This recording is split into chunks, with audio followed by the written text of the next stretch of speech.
Welcome Instagram, welcome YouTube, welcome Facebook, welcome LinkedIn, and welcome Twitter. Welcome everyone. Um, so we're going to get all our links up here so you guys can know what we're doing here.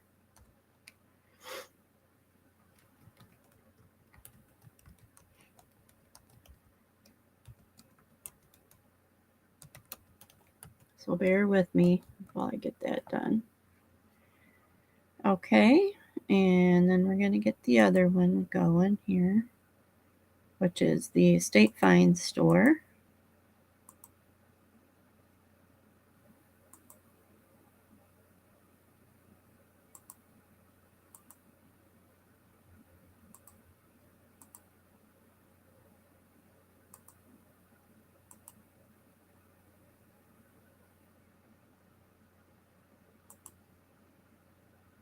Okay.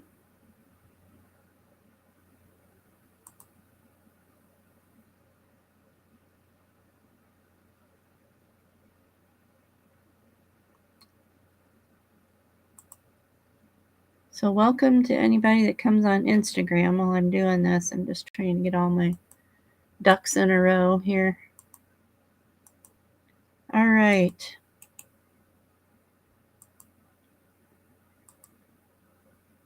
So also I'm going to give you an address for Whatnot. We are on Whatnot. And if you don't know what that is, I'll take a little time to explain it. But this is the page that I have. So Whatnot is a live auction situation. So if you'll notice up at the top over here, there are addresses, okay? And the first one is our bookstore. The second one is our estate find store, which is non-book items, although there are some books on there. And then the last one is Whatnot, which is our new platform, and um, it is a live auction site. Although there are other things on there, there's a shop portion where you can just buy stuff anytime. I'm starting to get mine going, but I'm mostly using it for people that want certain things, and then I just post them there and they can buy them. So the live auction thing is through Whatnot is fairly new. I've been doing it since the end of December, so I'm just finishing out my first month here at it. So far, I love it. I really like it. I'm getting quite a few followers, and so we're kind of enjoying that. Hello, Jay Butler and Kathy. Welcome. Um, and so, getting back to the Whatnot, so that I do that two times a week. I'm on there twice a week. And if you want to join, it's super easy. You just go to whatnot.com and just join as a buyer. It's really fun. You get to interact with people that are selling to you, and most of them are small business owners like me. Um, and it's really fun to interact with the buyers. I love it because they can see everything. You can show all the flaws real time, and it's so much better than just having pictures to buy off of. And so it's going really, really well. Also, I can talk to people about things that are in the store, in my eBay store. I'm not prohibited from talking about other platforms, which I always thought was weird to begin with, but eBay is very picky about who you mention on their website. Um, so I have been learning how to all the marketing strategies for live auctioning versus regular marketing, which it is quite different. I'm still learning, so but I think that it's going fairly well. So that is probably my biggest update. Our after Christmas sale will end tomorrow. For those of you that are wondering about that, the 35% off will end probably tomorrow at midnight, I think. I think that's what it's set for. But don't wait just in case I'm wrong if you're still waiting on your purchases. After that, the regular prices will be there with offers. I may start a like 20% off sale, perhaps. I'm still thinking about that one because I kind of hate to go cold turkey, no sale at all, but we'll see. I'm still sort of figuring that out, what I want to do come February 1st. So, but no worries. I mean, if you want to shoot me an offer anytime, it's fine. Like, there's no problem there. The other thing is I am through this auctioning on Whatnot. I am really offering some very good deals on children's series books, the more modern ones, because our library is getting rid of those. And so I have set up a whole big batch um, of modern kids type books. We also have antique ones, so don't worry about that. I still have all the antique ones, and I will be going through some of those too. But I wanted to let people know that I will have like a huge batch of those. Probably on Thursday, I have a Whatnot sale at 1 o'clock. So at our library, I'll actually be live from our library basement, and I'll be going through lots and lots of books. Mostly, part of the reason is that I'll be moving that inventory. I'll be moving to another location, and so I'm trying to thin it out so that I don't have as much to move. So I will be giving real good deals, and I'll be working out some very nice offers and things like that. Now, we will have a giveaway, which will be a set of bookends. I'm not exactly sure which ones I'm having yet, but I will be doing a giveaway at about, well, I get on there and I go from about 1 to 4, so probably about 3:30 I will be doing a giveaway, and those will be bookends. And it'll be really fun. One week I gave away um, a Searchlight cookbook, which was really awesome. And I have another couple of those, so that may be another giveaway I do at some point. But this week it'll be some really cool bookends. And then so that will be on Thursday of this week at 1 o'clock Central Standard Time because we're in Illinois. So the other thing I'm doing tomorrow at 1 o'clock is a auction of collectibles, and it's anything from linens. That's also on Whatnot.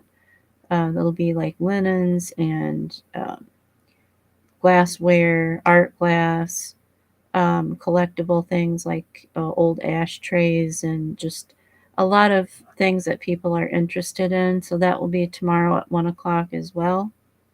And if you go to my Rarity Estate Finds link there, you'll find all the information there. And you can sign up to be a buyer if you so choose. I'm not nagging. I'm just letting you guys know. So so tonight I'm starting the new book or winter reading for you guys that didn't get to know what I was trying to find. I've been trying to find a Miss Marple mystery, and actually I found this on Whatnot. I bought it for like $2 or so. It's so their stuff is so cheap there. So I've been buying a lot of books on there actually that are really reasonable, and so I've that's what I've been doing lately. But this is Sleeping Murder by Agatha Christie, and it is Miss Marple's last case, and it was a number 1 bestseller. So, um, in its day, and this is a paperback, so I didn't really get um, a hardback this time. But look at that. It's got like, illustrations and everything. It's pretty cool. So I'm just going to start. I'll probably do the first chapter or so, and then we'll do probably, and depending on how long the chapters are, maybe I can get 2 in. I might be able to get 2 in. So anyway, this is called The Sleeping Murder.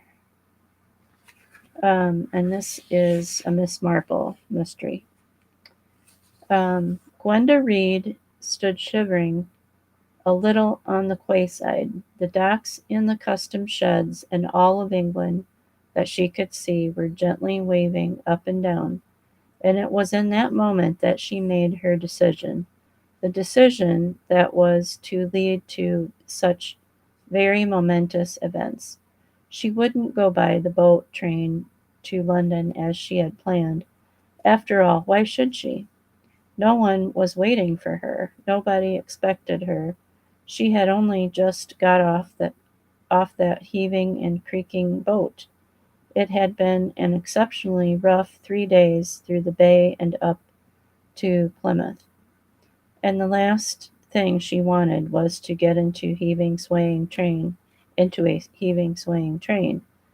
She would go to a hotel, a nice firm steady hotel standing on good solid ground, and she would get into a nice steady bed that didn't creak and roll. And she would go to sleep, and the next morning, why, of course, what a splendid idea. She would hire a car, and she would drive slowly and without hurrying herself all through the south of England, looking about for a house, a nice house, the house that she and Giles had planned. She find, yes, that was a splendid idea.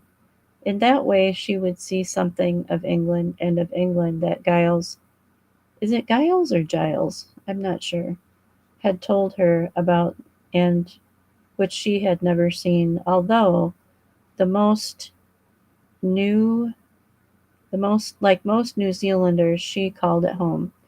At the moment England was not looking particularly attractive. It was a grey day with rain imminent and a sharp, irritating wind blowing. Plymouth, Gwenda thought as she moved forward obediently in the queue for passports and customs, was probably not the best of England. On the following morning, however, her feelings were entirely different. The sun was shining, and the view from her window was attractive, and the universe, in general, was no longer waving and wobbling. It had steadied down. This was England at last, and here she was, Gwenda Reed, young married woman of 21, on her travels. Giles' return to England was uncertain. He might follow her in a few weeks. It might be as long as 6 months. His suggestion had been that Gwenda should precede him to England and should look about for a suitable house. They both thought it would be okay, I lost my spot. They both thought it would be nice to have somewhere a permanency. Giles' job would always entail a certain amount of traveling. Sometimes Gwenda would come too, sometimes the conditions would not be suitable, but they both liked the idea of having a home, some place of their very own. Giles had inherited some furniture from an aunt recently, so that everything combined to make the idea a sensible and practical one. Since both Gwenda and Giles were reasonably well off, the prospect presented no difficulties. Gwenda had demurred at first to choosing a house on her own. We ought to do it together, she had said, but Giles had said laughingly, I'm not much of a hand at houses. If you like it, I shall. A bit of a garden, of course, and not some brand new horror, and not too big. Somewhere on the south coast was my idea, at any rate not too far inland. Was there any particular place? Gwenda asked, but Giles said no, he'd been left an orphan young. They were both orphans and had passed around to various relations for holidays, and no particular spot had any particular association for him. It was to be Gwenda's house, and as for waiting until they could choose it together, suppose he were held up for 6 months. What would Gwenda do with herself all that time? Hang, fortunately, with a new sink and up-to-date equipment. Through all Gwenda's plans and preoccupations, the voice of Mrs. Hengrave droned thinly on recounting the details of the late Major Hengrove, Hengrove's last illness. Half of Gwenda attended to make the requisite noises of condolence, sympathy, and understanding. Mrs. Hengrave's people all lived in Kent, anxious she should come and settle there, near them. The Major had been very fond of Dilmuth? Secretary for many years of the golf club, but she herself. Yes, of course, dreadful for you, most natural. Yes, nursing homes are like that, of course, you must be. And the other half of Gwenda raced along and thought, linen cupboard here, I expect. Yes, double room, nice view of the sea, Giles will like that. Quite a useful little room here, Giles might have it as a dressing room. Bathroom, I expect the bathroom has a mahogany surround. Oh, yes, it has. How lovely, and standing in the middle of the floor. I shan't change that. It's a period piece. Such an enormous bath. One could have apples on the surround, and sailboats and painted ducks. You could pretend you were in the sea. I know we'll make that dark back spare room into a couple of really up-to-date green and chromium bathrooms. The pipes ought to be all right over the kitchen, and keep this just as it is. Pleurisy, said Mrs. Hengrave, turning to double pneumonia on the third day. Terrible, said Gwenda. Isn't there another bedroom at the end of this passage? There was, and it was just the sort of room she had imagined it would be, almost round with a big bow window. She'd have to do it up, of course. It was in quite good condition, but why were people like Mrs. Hengrave so fond of that mustard come biscuit shade of wall paint? They retraced their steps along the corridor. Gwenda murmured conscientiously, 6, no, 7 bedrooms, counting the little one and the attic. The boards creaked faintly under her feet. Already she felt that it was she and not Mrs. Hengrave who lived there. Mrs. Hengrave was an interloper, a woman who did up the rooms in mustard cum biscuit color, and liked a frieze of wisteria in her drawing room. Gwenda glanced down at the typewritten paper in her hand, on which the details of the property and the price asked were given. In the course of a few days, Gwenda had become fairly conversant with house values. The sum asked was not large. Of course, the house needed a certain amount of modernization. But even then, and she noted the words open to offer, Mrs. Hengrave must be very anxious to go to Kent and live near her people. They were starting down the stairs when quite suddenly Gwenda felt a wave of irrational terror sweep over her. It was a sickening sensation, and it passed almost as quickly as it came, yet it left behind a new idea. "The house isn't haunted, is it?" demanded Gwenda. Mrs. Hengrave, a step below, and having just got to the moment of her narrative when Miss Major Hengrove was sinking fast, looking up in an affronted manner. "No, not that I'm aware of, Mrs. Reed. Why, has anyone been saying something of the kind? You've never felt or seen anything yourself. Nobody's died here." Rather an unfortunate question, she thought, a split second of a moment too late, because presumably Major Hengrave. "My husband died in the St. Monica's nursing home," said Mrs. Hengrave stiffly. Of, "Oh, of course, you told me so," Mrs. Hengrave continued in the same rather glacial manner. "In a house which was presumably built about 100 years ago, there would normally be deaths during that period, Miss Elworthy, from which my dear husband acquired this house 7 years ago and was in excellent health, and indeed planning to go abroad and do missionary work, and she did not mention any recent demises in her family." Gwenda hastened to soothe the melancholy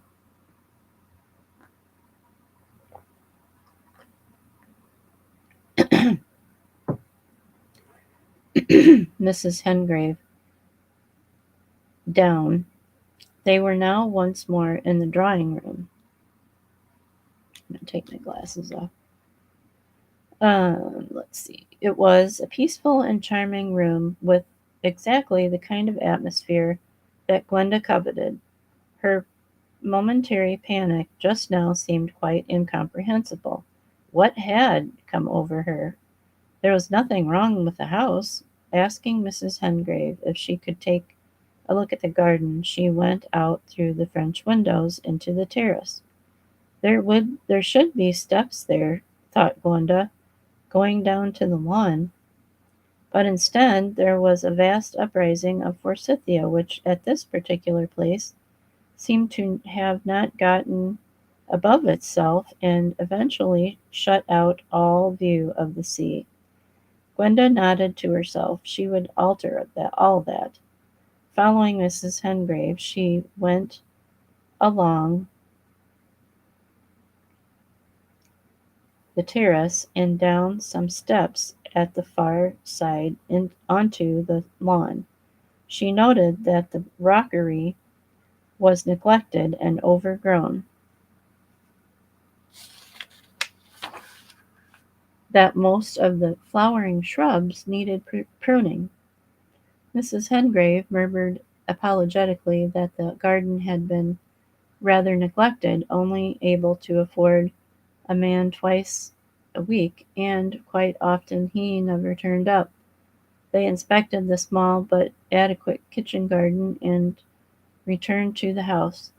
Gwenda explained that she had other houses to see, and that though she liked Hillside, what a commonplace name, very much, she would not decide immediately. Mrs. Hengrave parted from her with a somewhat wistful look and a last long lingering sniff. Gwenda returned to the agents, made a firm offer subject to the surveyor's report, and spent the rest of the morning walking around Dilmouth. It was a charming and old-fashioned little seaside town. At the far modern end there was a couple of new-looking hotels and some raw-looking bungalows, but the geographical information of the coast with the hills behind had saved Dilmouth from undue expansion. After lunch, Gwenda received a telephone call uh, from the agent saying that Mrs. Hengrave accepted her offer with a mischievous smile on her lips. Gwenda made her way to the post office and dispatched a cable to Giles. "That'll tickle him up," said Gwenda to herself. "Show him that the grass doesn't grow under my feet." And that will be the first chapter. So guys, I think we'll end it for tonight. Let's see, find something to put in here for a bookmark. So we're gonna keep going. I think this will be a pretty easy read. Like I said, Agatha Christie's Sleeping Murder, #1 bestseller, and we will pick this up next week at 7:30. I will try to get on whatever. I'll try to get going on the next sale that we have, but it is ending. Our big after Christmas sale ends tomorrow. So if you have something you want, you should try to get it probably either tonight or tomorrow. If there's something in the stores that you want. I have been selling a lot of books out of the uh, bookstore. So, and I did get a big haul from a estate sale, so you'll be seeing some new stuff come in too as well. I got some really nice cookbooks. So usually I put the cookbooks in the estate find store, which is the second link up here in the corner. So if you are so inclined and you need a nice cookbook, um, you'll find those in there. If I sell things on Whatnot, I do take them out of the stores, so don't worry about that. I'll have that stuff out of there. And other than that, I really don't have anything for tonight else. Um, I hope you guys have a nice evening and a nice week. And I will give you further updates on my progress with, um, thinning out some books, and we'll get some really good deals going for you guys too. So, all right. Well, I guess I will let you go for now. Um, and I will see you next Monday at 7:30 at uh, in Central Standard Time.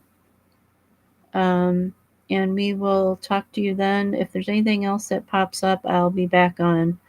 But otherwise, have a great evening, and I will see you next week. Bye.